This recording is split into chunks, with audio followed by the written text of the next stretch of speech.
শনিবার ভোর থেকে রাজধানী তেহরানের ইমাম খোমেনি গ্র্যান্ড মুসাল্লার সামনে ঢল নামে মানুষের। ইরানের প্রয়াত সর্বোচ্চ নেতা আয়াতুল্লাহ আলী খামেনির প্রতি শোক ও শেষ শ্রদ্ধা জানাতে বিভিন্ন প্রান্ত থেকে জড়ো হচ্ছেন ইরানিরা। প্রিয় নেতার কফিন দেখে অনেকেই আবেগাপ্লুত হয়ে পড়ছেন।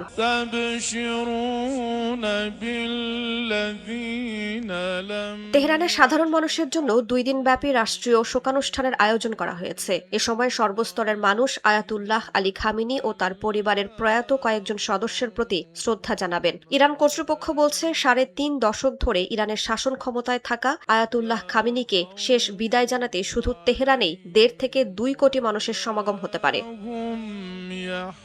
সোমবার আয়াতুল্লাহ আলী খামেনির শোকযাত্রা ইরানের দক্ষিণে কোম নগরের উদ্দেশ্যে যাত্রা করবে। এরপর ইরাকের পবিত্র শহর নাজাফ ও কারবালা হয়ে শেষ গন্তব্য হবে মাশহাদ। শিয়া ইসলামের 8ম ইমামের মাজার এবং খামেনির জন্মস্থান হওয়ায় সেখানে প্রায় 40 লাখ মানুষের অংশগ্রহণের আশা করছে ইরান। কর্তৃপক্ষ বলছে 1989 সালে আয়াতুল্লাহ আলী খামেনির পূর্বসূরি ও ইরানের ইসলামী বিপ্লবের নেতা আয়াতুল্লাহ রুহুল্লাহ খোমেনির জানাজার পর ইরানে এটি সবচেয়ে বড় জনসমাগম হতে চলেছে। খোমেনির শোক ও দাফন অনুষ্ঠানে প্রায় 1 কোটি মানুষ অংশ নিয়েছিলেন।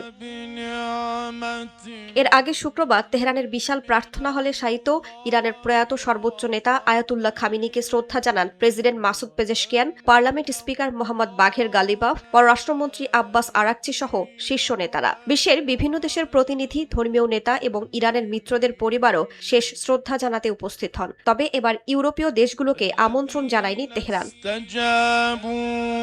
আয়াতুল্লাহ খামেনিকে শেষ শ্রদ্ধা জানাতে কোটি কোটি মানুষ অংশ নিলেও নিরাপত্তার কারণে বাবার শোক অনুষ্ঠানে উপস্থিত থাকছেন না ছেলে মোস্তফা খামেনি। সম্প্রতি তাকে হত্যার হুমকি দিয়েছে ইসরায়েল।